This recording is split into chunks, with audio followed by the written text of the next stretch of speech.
Sarah watched from behind the bake sale table as another engaged couple laughed together in the church fellowship hall. At 24, she was the last single one in her friend group, and the weight of it pressed down like heavy rain on dry soil.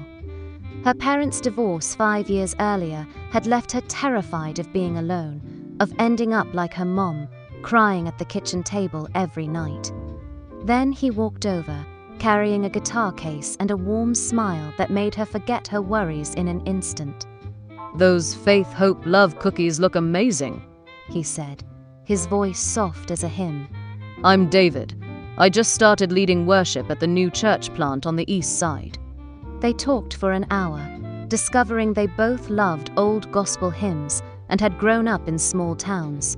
Sarah didn't mention her parents or how she'd been praying for a way out of her loneliness. She just let herself fall into the feeling of being seen, something she hadn't felt in a long time. 3 weeks later, David asked her to marry him. "Sarah, I know it's fast," he said, kneeling in the park where they'd shared their first picnic. "But I feel like God brought us together for a reason. I don't want to waste a single day." Tears filled her eyes. "This is it," she thought.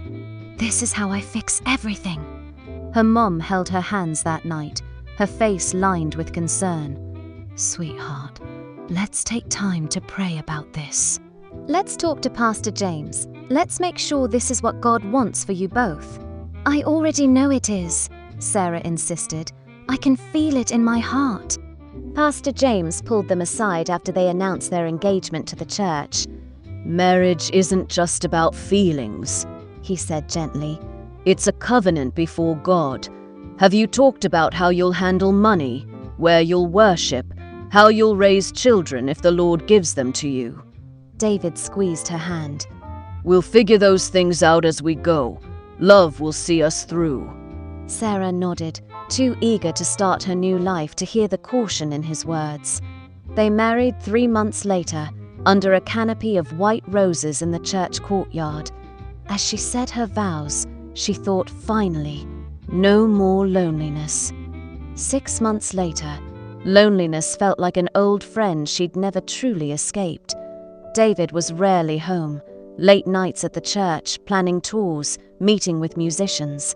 When he was there, he was lost in his guitar or on his phone, making decisions about their life without asking her. She dreamed of a home filled with prayer and laughter. Instead, she ate dinner alone most nights, staring at the wedding photos on the wall. The fight came on a Tuesday evening when she found a receipt for new sound equipment tucked in his guitar case, money they'd saved for a down payment on a house. "You spent our savings?" Her voice cracked. "We talked about buying a home so we could start a family." David stood up, his jaw tight. "You never said you were ready for kids now. And the church needs this equipment. I'm building something important here." "You're building your something!" Sarah shouted, tears streaming down her face. "We never talked about any of this. We just got married because I was scared and you were lonely and we thought that was enough." He didn't have an answer for that. He just grabbed his guitar and walked out, leaving her sitting on the floor in the